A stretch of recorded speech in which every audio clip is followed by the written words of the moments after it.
All right, recording this the 10th of June, 6:16. What a coincidence. But yeah, me and Nolan are back on the pod, and we're here to talk about a few things. First thing I wanted to talk about was the Knicks rumors, and I guess during this time, it's typical during this time, there are always some bullshit rumors about the Knicks are going to sign this guy to a long-term deal, this guy trade for this guy. And this time it's Kelly Oubre and Dennis Schroeder. Nolan, how you feel about those additions to the team? Um, as far as do I feel like how do I think they'd actually fit on the team, Yeah, or or how do I like, feel about the rumors themselves? yeah, just everything about them. Like, would you want Leon Rose to spend money on those guys? Do you think those guys will like help us tremendously? Because Well, it seems like it's 50-50. let me put in a little bit of context in the fact that I don't take these rumors all that seriously this Yeah, early. yeah, I mean, obviously, there's people talking, and I think people like Kelly Oubre specifically, like, I think I've seen people tweet this too. It's like, it's not like this is my thought, but that like agents leak a lot of this stuff so that their players have opportunities to be like, oh, New York might be interested in Kelly Oubre. Look at all that cap space we have. We might have to pay him all this money, blah, blah, blah. But I mean, as far as fit goes, I want absolutely nothing to do with Kelly Oubre. not even off the bench and a Not bench role. Like, he's I'm not gonna. down. I don't think he's gonna. I think he's gonna command too much money for a bench role. Okay, yeah, you're right. Yeah, yeah, But most I likely. mean, then again, you can look at a team like Atlanta who's paying Gallinari like absurd money, and you do need to pay depth, and we have the cap to spend. So if it was like on a shorter term deal, I could see it maybe, like I said, as a bench player, but I wouldn't want to in my starting lineup at all. And then Dennis Schroeder, I'm completely out on. I never really liked him. Like, even in Atlanta when he was Yeah. developing, I never was a big fan. His 3-point shot has like it's become league average, and everybody just thinks that he's like a good 3-point shooter now, but it's just league average from when he was a terrible, terrible 3-point shooter. Yeah. And I think a lot of that is him playing with like probably the best spacing around the best players he's ever had in his Yeah. entire career. Like I don't think that those, especially like his 3-point shooting percentage, is gonna translate over next year though. What do Yeah. you think about Oubre though? I didn't get to hear your end of that. I mean, for a bench role, I'm completely in on it. Oubre is one of he's one of my favorite players in the league. Not like just like his swag and the way he approaches the Entertainment game. wise, yeah. Yeah. Definitely as a fan. And like one of my favorite things about him, like when he posterizes guys and he gives them like that flex, like Uh-huh. yeah, that's one of the best in the league. Like right We need now, a little bit of that, a little bit yeah, of that yeah, like fire on this team. yeah, that would make the Garden go crazy. But for him, like he's like you're right. I think he's probably demanding like a big contract in a starting role, and I don't want I don't want nothing about that. Him and RJ would not fit long Mhm. term. Yeah, that's how I see it pretty much. Yeah. And going back to Schroeder, just if he turned down 80 million, like I don't know if he's even gonna get that now because like he turned it down and he had a really bad playoffs. But even at 80 million, like even 60 million, I don't really. I mean, everything's contextual. Like if you found a good deal for him on a 1 year deal or something, sure. But I think he's excuse me. I think he's looking to really lock up a long term bag this summer. I think he's really looking to cash in. For sure, because you got to think about it, right? He didn't get the bag from Atlanta. He didn't get the bag from OKC. He signed a short. He got traded. Did he sign a short term deal with the Lakers, or did he get traded over there? I want to say, I think that was. I I'm think it not was a sure. trade. I'm pretty I sure. think it was a trade. I was thinking free agent initially, but I think it was a trade with OKC. Yeah, and he had a pretty good regular season, but especially when Anthony Davis and LeBron, he kept them afloat in the West a little bit. Him and Montrezl Harrell and that group defensively, but yeah, just no, absolutely no. And his attitude too when he came on the first day talking about I want to be the starting point guard, and I don't know what y'all talking about, but I'm a starting guard in this league, and I came off the bench in OKC. I ain't doing that, bruh. Yeah, man. I mean, like even this is like totally different because even when he was in Atlanta, like I mean, he kind of basically pushed Jeff Teague out of town. Yeah, yeah.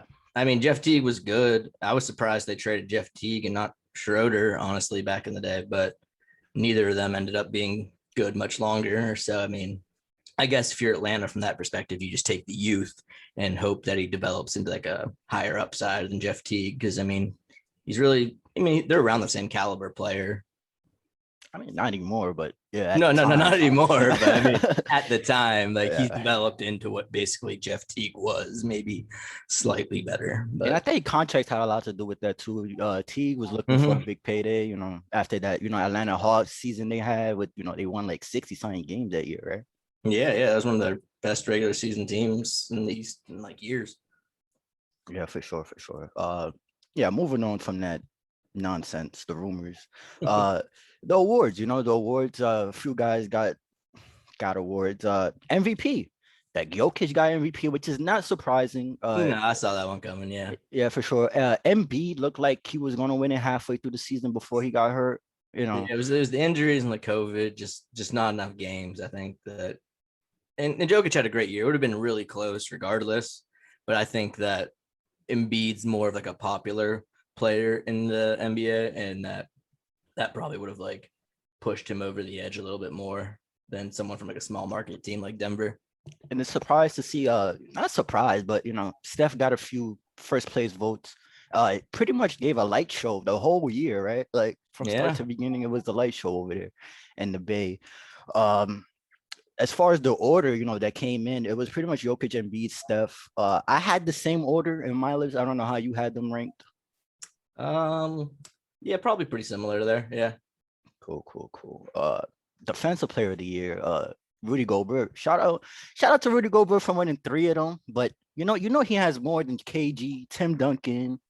That's my only thing, man. It's like Yeah, I get he's a great defender, and everybody's pointing to that one last second Marcus Morris like force up shot as like proof that he's a great defender on the perimeter as well. And not that he's not a good defender, but it just 3 years in a row, man. Get some new blood in there, like rotate it around a little bit. He's not like LeBron James, like head and heels above people, like MVP every year, every type of year or anything like that. So I mean, I don't know. I wanted Simmons, but yeah. it's hard to argue against the season that Gobert's had as well. I feel like Simmons got robbed two times in a row, right? Yeah, I mean he's just so versatile on the defensive end. I mean it's the classic thing. He can guard like literally 1 through 4, if not 5, in like a small ball lineup. I think they even put some of Ben on Collins in that Sixers Yeah. Hawk series, which And is really interesting. But he's mostly been on Trey. Gobert averaged 14, 13, and almost 3 blocks a game. To me, he's one of the best team defenders of all time. But one-on-one, like a lot of the big guys eat him up. Embiid, Anthony Davis, like Yeah, a his lot of lateral guys. quickness isn't great. Yeah, but he's one of the best at defending the rim in the game. Team defender, he's able to switch. He's able, to pick up guards on the perimeter a little bit. Better than most of the bigs in the league. But for him to win it 3 times in a row, bro, like That's my only thing. Like, I have no problem with him winning the first 2 even. And then just the third year, I guess it's just me wanting, like I said, the league to change things up a little bit, not just keep rewarding the same guys. and Draymond, he came in 3rd place. Shout out to Draymond, still showing that he could defend at an elite level. A lot of people thought like he was pretty much done. But I guess he still has some gas for the back end of the Warriors run. They seem to be gearing up for I what think so. He's still a good enough playmaker and a good enough defender. Like he's never going to light up the stat sheet, but I think he has enough value to that team specifically with all the different, like all the traps they throw at Curry and they're going to throw at Clay. And whenever they double one of those two, they can dish to Draymond to find the open man. And he's just incredible at that. So I don't think he's a player that would leave Golden State just because, unless it was for like another team like with similar talent like the Nets or something like that, just because I just don't think him alone is enough to like he couldn't lead a team, especially at this point in his career. You know what I mean? It's not like he's putting the squad on his back. He's just he's a really, really high level defender and can run a decent bit of offense through him, and that's extremely valuable to the team with that many shooters. Yeah, for sure. Watch out for Golden State next year. We said this many times on the pod, but Mhm. yeah, for sure. Sixth man of the year. Clarkson pretty much ran away with this award. We pretty much knew him like 2 months into the season, it's his. Uh, 18, 4-2. Big part of the reason why Utah, has been doing extremely well, especially this season. Came in. Shout out to the Utah front office for picking him up last year in the trade deadline. Mhm. How do you feel about Clarkson production this season? I mean, he's been great. He really has. I don't have his numbers right in front of me. Maybe obviously, had like you said, what, how many points do you average a game? 18, 4-2. Yeah. So I mean, off the bench, that's pretty solid. He's done it all season on a team that Utah that had the best record in the league, right? Yeah, pretty much. So I mean, I have nothing against him getting the award. And obviously I'm a little biased into like the D Rose side of things. But when you have the guy who came in second in sixth man of the year award, like I said, I think last pod on your bench too, I think that should have like been factored into it a little bit Yeah. more. Just the fact that if your bench really is that good, then he's even less of a six man because even when he's playing with the bench unit, he's still playing with like one of the deeper teams in the league. But I mean, you can't take away from the year he had. I'm not like upset that he won the award or anything, but I would have liked to see Rose at least finish second just because of that. I thought Rose did finish second. Who finished second then? What's his name from Utah? I thought, Ingles? yeah, didn't he? I don't think so, bro. I'm pretty sure that they're no. I'm looking at it right now. Derrick Rose came second. Oh, okay. Yeah, Never yeah. mind. But it's crazy, right? Because Derrick Rose, he turned our season around. Not turned our season around, but he definitely lifted up the ceiling on what we could do this season. Oh, for Um, sure. came off the bench, showed leadership right away. Definitely a piece that I want to bring back next year. Maybe I don't know if he could produce the same way he can next year because the mileage, the age, the injury, all that is gonna add up. But just from a leadership standpoint, from a experience standpoint, a lot of the young guys look up to him, and it's just I think it's a no-brainer. Give him the 2-year deal, 1 year, three, whatever, and a reasonable amount, and pay him and let him come off the bench next year. Yeah, I don't think there's any chance that we let D Rose walk just because, I mean, the relationship he has with Tibbs, the love he's gotten in New York, and just the role he's had. And like, if you can keep him to what we kept him for the regular season, around like 26 minutes a game instead of what we had to do in the playoffs, like 35 minutes a game, then I think he has like production that he can bring that 6 man of the year production game in, game out, as long as we have a better lead ball handler that he's not playing starters minutes off the bench. Yeah, for sure, for sure.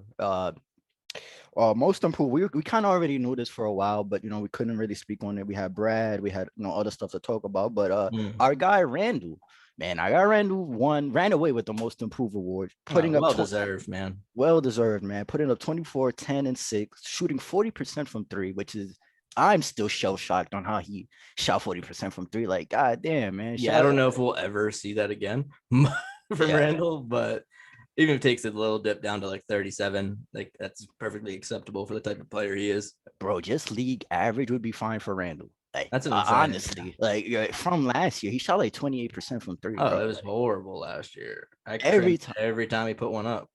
Yo, I still do this year. Like I Not, couldn't. Like, I had PTSD. I couldn't get past it.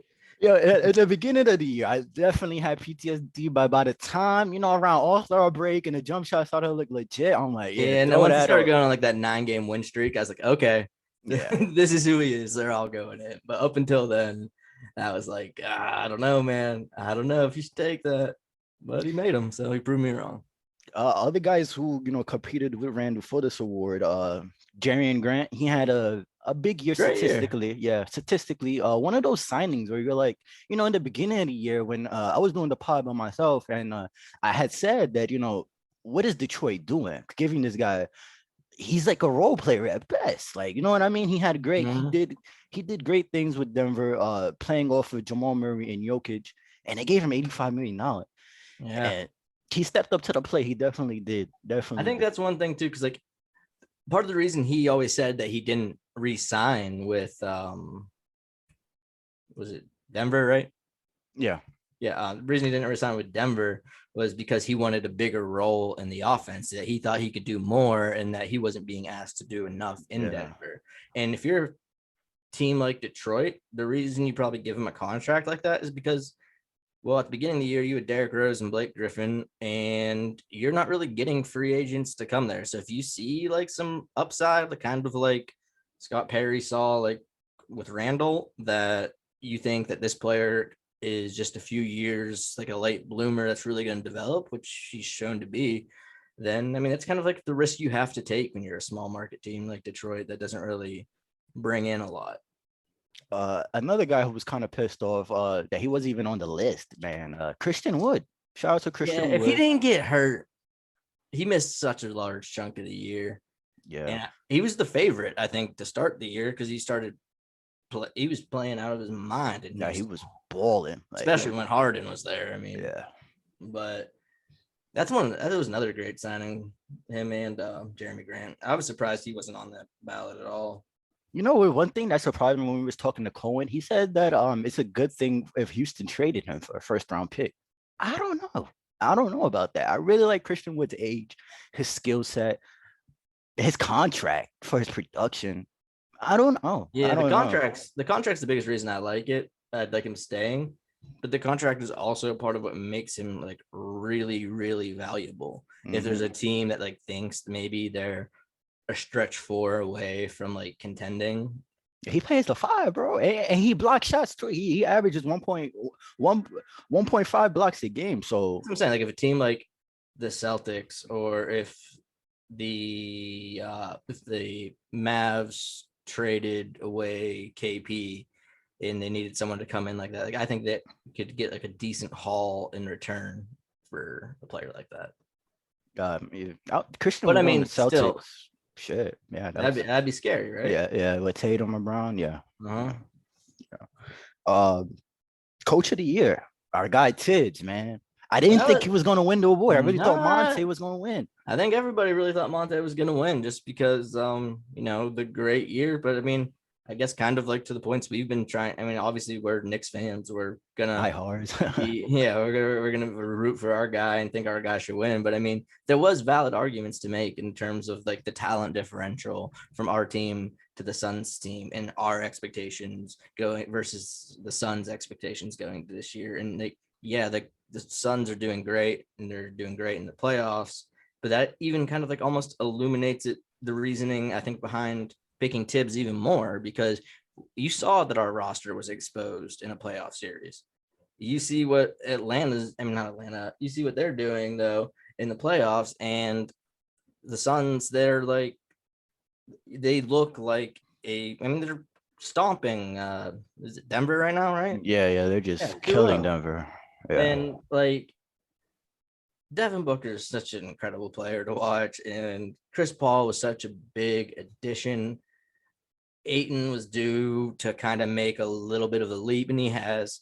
And don't get me wrong, a lot of that's probably playing with a true point guard like Chris Paul.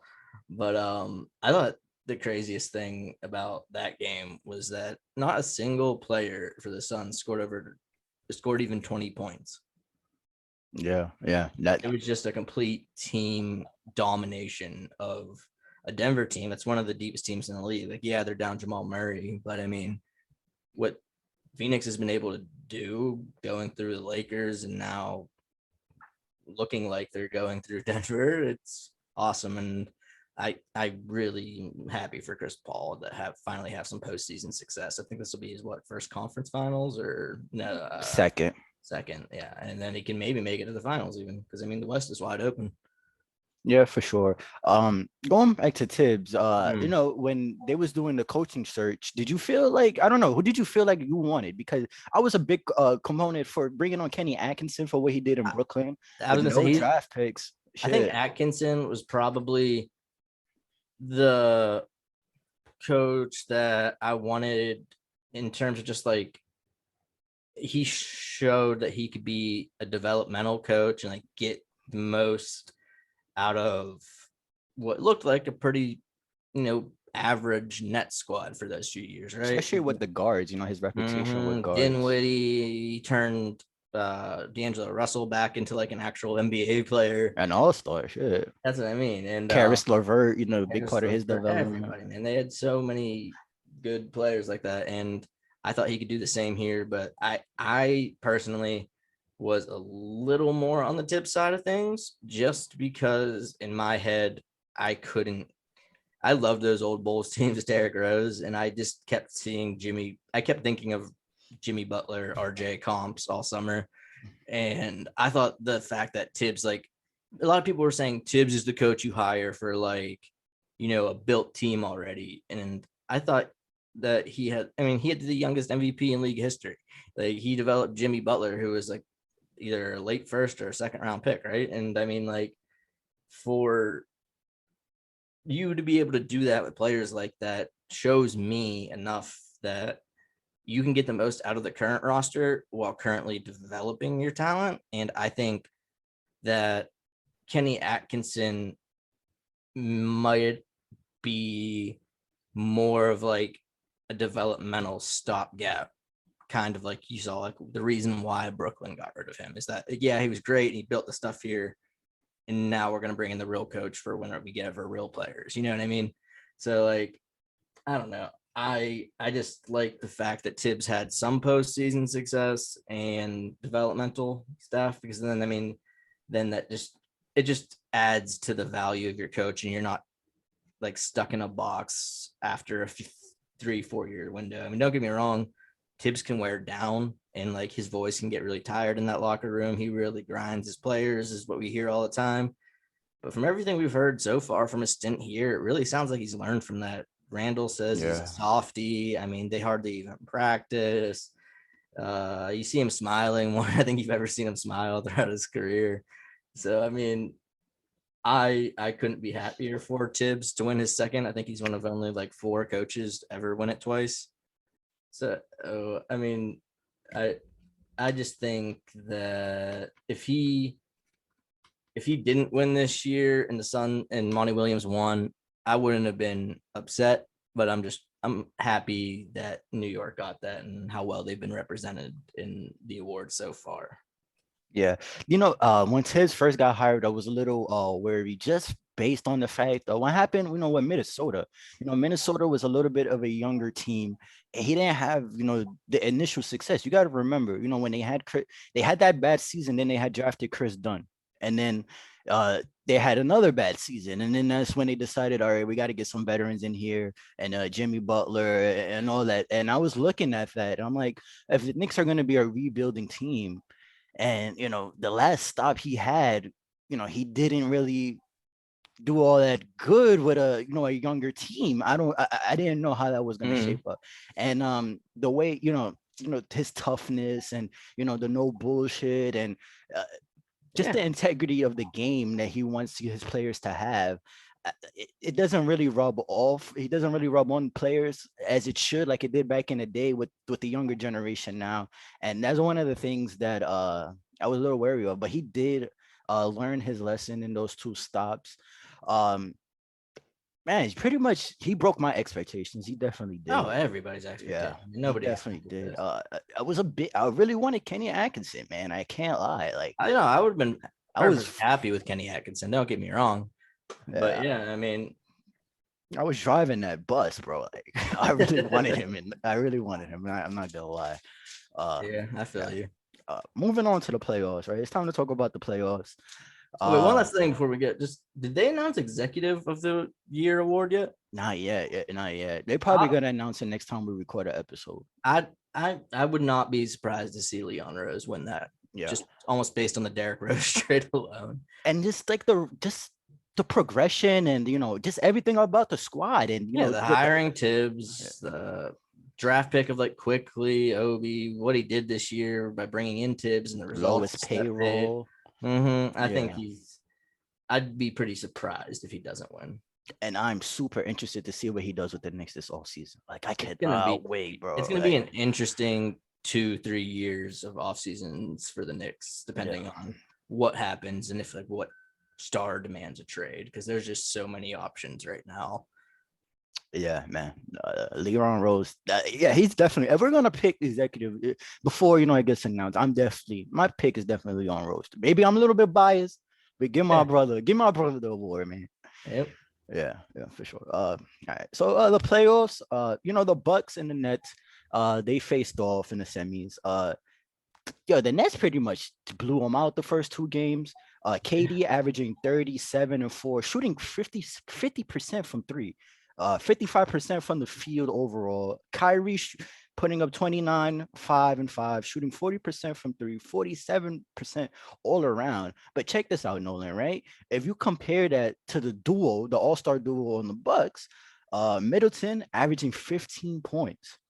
9 and 2, shooting 23% from three. Him and Drew, man. Yeah, man. 30% from the field goal range. Giannis is having a good statistic series, but he's shooting 25% from three and 20% from the free throw line against this Nets team without Harden. Bro, do they want to get swept? Like, I'm losing my mind. They don't even it's not like the Nets have a great defense. You know what I mean? Yeah. They're not even, bro. Like, go ahead. Before. Go ahead. I saw this tweet though, and it was just this guy Kevin Pelton. I don't really know much about him, but he said worst point differential through 2 games by eventual series winners in a best of 7 series since 1984. And there's the 2016 Cleveland over Golden State that was minus 48. There was 1995 Houston Rockets over Phoenix that were minus 46. And there was minus 41 for 2016 Portland over the Lakers or the Clippers. And right now, the Bucks are minus 47. So that would be second all time. And the Nuggets are minus 42, which would be third. Man. It's just insane that these two teams that had such good regular seasons are just don't even look competitive. Man, and it's so disappointing because the way the Bucks came out against the Heat and they pretty much just pummeled them, and it was like, all right, this is if anybody's gonna beat them in the East, it's gonna be this squad. They don't have no answer for Giannis, but Blake Griffin has been playing terrific defense. Definitely, Steve Nash hasn't had to go to DeAndre Jordan. He's fine with the rotation of Blake and Claxton. The role players, not Mike Evans. I'm thinking about the wide receiver, Mike James, right? The little point guard. I think it's his name. Whoever he is, Mike James, Mike Evans, whoever you are, bro, you're nice, and he plays a wonderful role off the bench, complimenting KD and Kyrie. They just haven't had an answer for them, like just offensively. And if you cannot shoot that bad against that type of team, especially without Harden, it doesn't even look like Harden's going to play this series. Why would you even risk it at this point? Yeah. You're up 2-0 and it hasn't even been close. You play 1 or 2 more games and say they win. If worst case, they win 2 of them, I'd still feel better with Harden coming back then than rushing him back now when you're already up 2-0, because I think they've shown enough that they can finish the series off without him, let them get back to 100% for the next round. And when we get off this pod, the game is going to start. Like, how do you feel the series is going to go? Like, how do you feel like the Bucks are going to come back? These 2 games on the road, how do you feel, man? Because it's either going to go 2 ways. Either the Bucks are going to fight or they're going to get swept. Yeah, I think tonight's a really, really important night for Giannis' legacy, because he signed on with Milwaukee for a long time and they don't have a lot of roster flexibility. This is going to be their core moving forward unless they pull off some trades, which in the NBA anything's possible nowadays.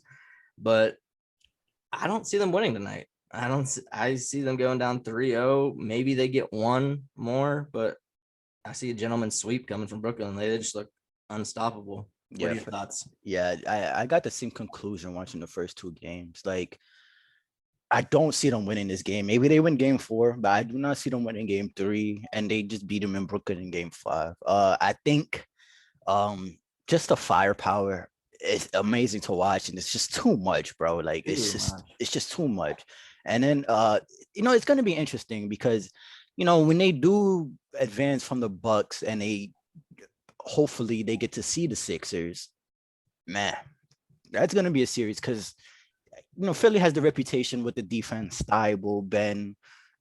It's gonna be interesting to see. It's gonna be interesting to see. Yeah, it's worth monitoring. I mean, right now Joel looks great, but if this Hawks team pushes them to 7 games or 6 games and Brooklyn sweeps them and has time to get Harden healthy, I mean, it's gonna be.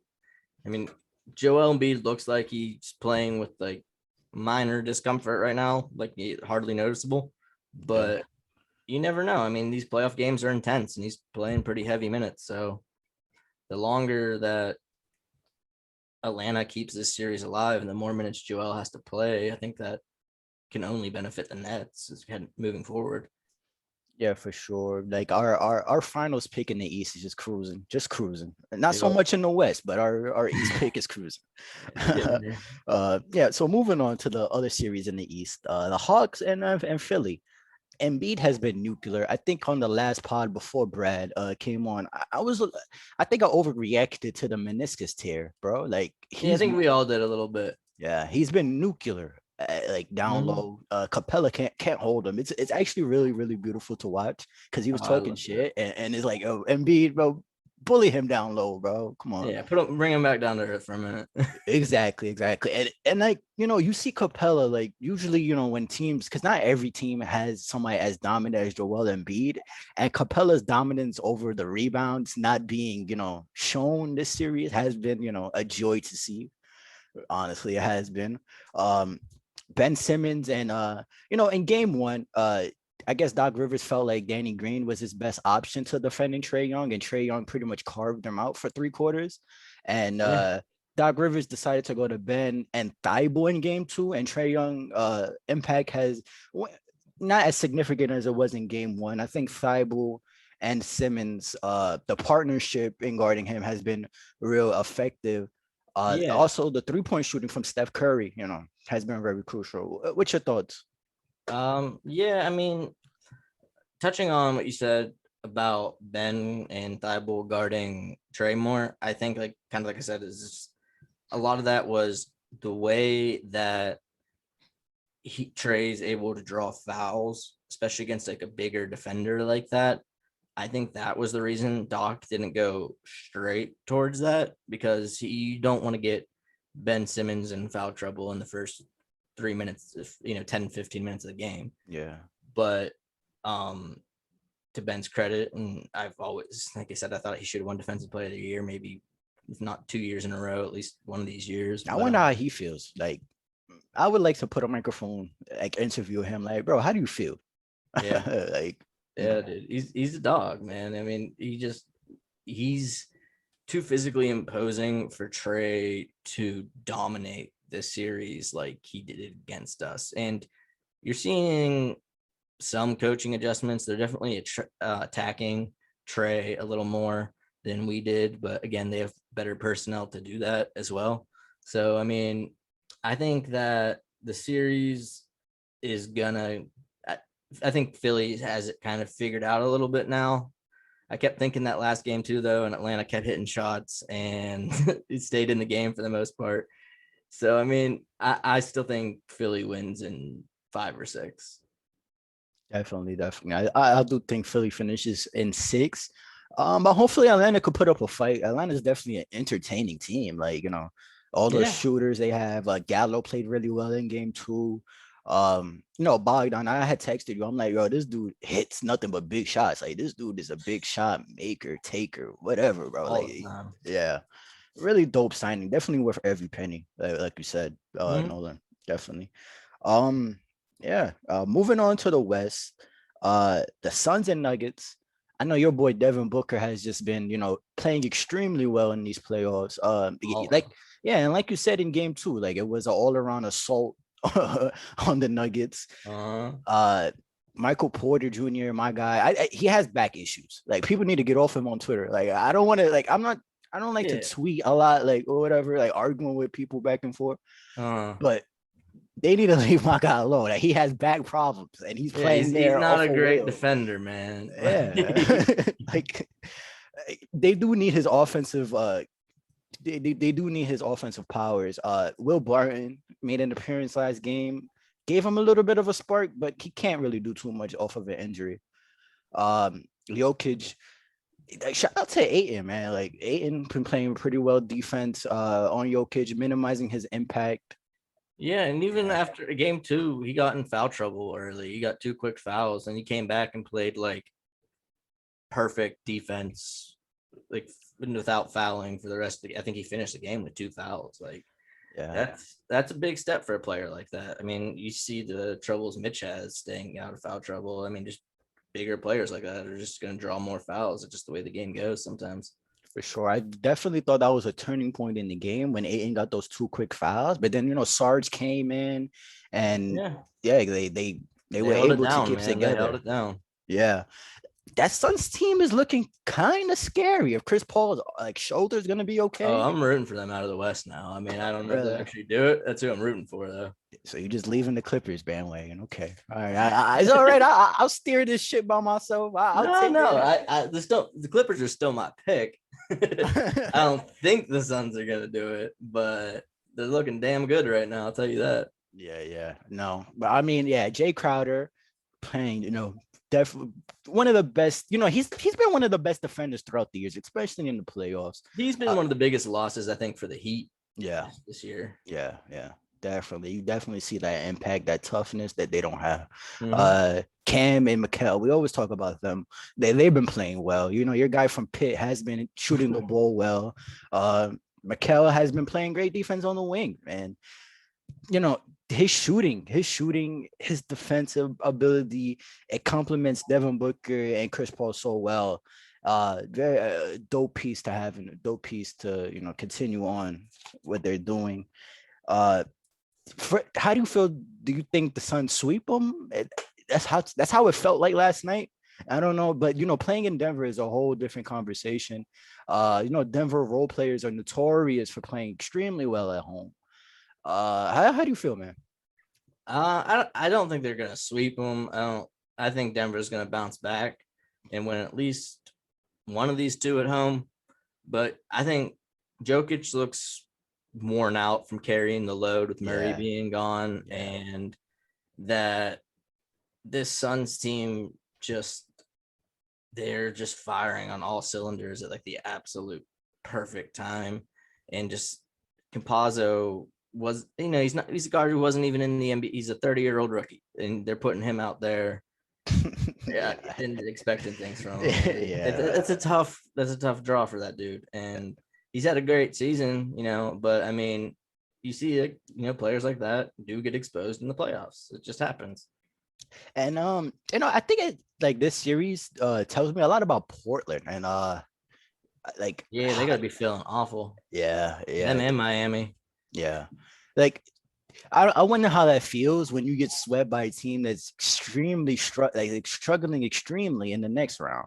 And it's Uh, almost like, I guess they had batteries for us, but not, I don't know. But yeah, I it's think that Portland roster is really flawed, and they have a lot of talent that can like cover up for a lot of that, but that the overall depth and like construction of that roster really needs a lot of work, and I don't know if they're gonna be able to get there with that core that they have, which pains me to say because I really like Dame, I like CJ, I like Melo, I like Norm Powell, but all great offensive players, but at best average at defenders.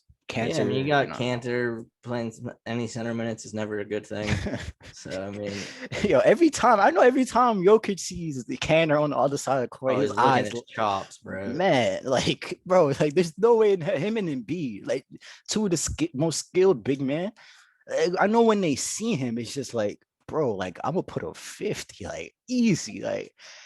I don't know if you remember. I think it was 2 years ago or three. I don't remember when Randall had that 45 bomb on the Pelicans though, and him and Cannon were going back and forth on Twitter, and Randall was just like, "Bro, come on, I dropped 45 on you. Like, what are you talking about?" Right, right. Yeah, What are you gonna do? You block a dude? Damn. Yeah, for sure.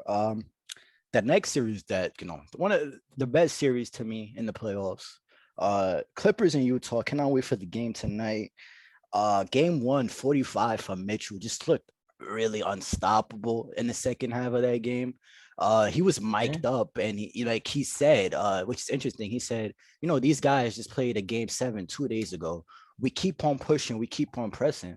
They're These gonna guys are lose gonna straight. give up. Yeah. Yeah, which was correct. Yeah. I mean, Um, that's great leadership on his part, man. yeah, definitely.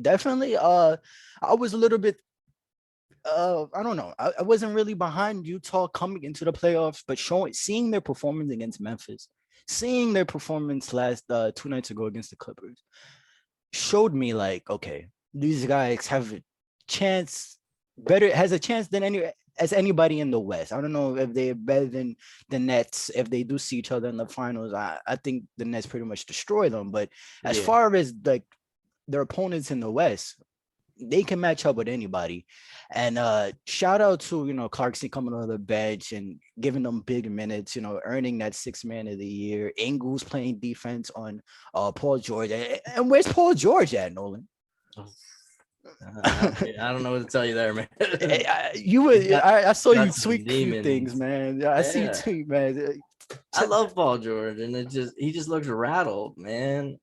Yeah, It looks all mental to me. the Because last play. you saw he made that one late three, and I was like, okay, this is gonna be the game. Paul George finally shuts some people up. Then he gets it to potentially win the game or tie the game, whatever it was, and he almost throws it away. Kawhi barely grabbed it by the tip of his like 5 feet hands, and ends up passing it to Morris, who's swarmed instantly and has to toss up some dumb shot. Like he panicked. And the play before that, he had a wide open three, and he didn't Right. take it. Like, Right. like the play before that, off a rebound, he had an opportunity to tie the game. Um, he had some no shows in Utah, especially. Remember, Donovan Mitchell's rookie season, he kicked them out the playoffs. Him and Melo. Remember that when they came to OKC? He's had a couple of no shows in Utah. Don't know. I don't know, man. I don't know because Kawhi really needs him. Like I told you, bro. Like he doesn't need a lot from Paul George. All he needs is Paul George to give him a quarter here, a half a quarter here, a few minutes Just spell here. him for a little bit, man. Get a man a break. Like, come on. And then you want Kawhi to defend the best player on the other team. Then you want him to go 48 minutes against Mitchell on the other side of the court. After you just got out of a what 7-game series. Yeah, it's crazy. Like, bro, oh man, I have to give Luke Kennard some shine, man. Shout out to Luke Kennard, right? For showing up in game 2. Good for your boy. Man, he's terrible on defense. Like they're literally attacking him on defense. No, that's an issue. Yeah. Yeah. But I saw that. Like every time they do the pick, like the pick and roll, the switch for the matchup, and it's just like, damn, man. Like they're attacking my boy. And going back to what you said, just like about how Utah has just as good a chance of any team in the West. I mean, it's kind of like what we were saying. Like the West is really completely wide open. The 1 and the 3 seeds are down right now. Like, I mean, the 4 and the Clippers are a 4 seed, but they're not like your traditional 4 seed. They're as talented as anybody. And the only reason I really even picked the Clippers, not because I don't think they're the best team, but they're the only team left standing that I think has a shot against Brooklyn. Yeah. And I don't want to see Brooklyn like sweep a finals or something like that. And it's funny. Last pod before Brad, I had talk shit on Reggie Jackson, and that has not went well. That has not went well. Hey, we both have had plenty of bad takes like that. So, I mean, the people will just come back to bite us in the ass as soon as we say something. Yo, I think it's instant. Hopefully, man. Hey, Middleton, if you're listening to this before you lace up, bro, please, man. I want to see an interesting series. I definitely do. Yeah. I was expecting a great series from the Heat and Bucks, and then that was awful. I was expecting a great series from Milwaukee and Brooklyn. Right now, it looks like it's awful. But I mean, no series is ever over till you lose at home. So. One last thing before we get off this. I wanted to say Ty Lue, it's going to be interesting to see how much he uses Zubox, right? Do they play big? or do they play small like they did against Dallas and that KP and Boban combo, right? It's gonna be interesting to see because I think Ty Lue is one of the better playoff tacticians. He's able to adjust real good, especially between games. It's gonna be interesting to see how he does it in game two. Uh, I'm definitely one thing I'm going to be watching is Zubac's minutes to see how much he plays.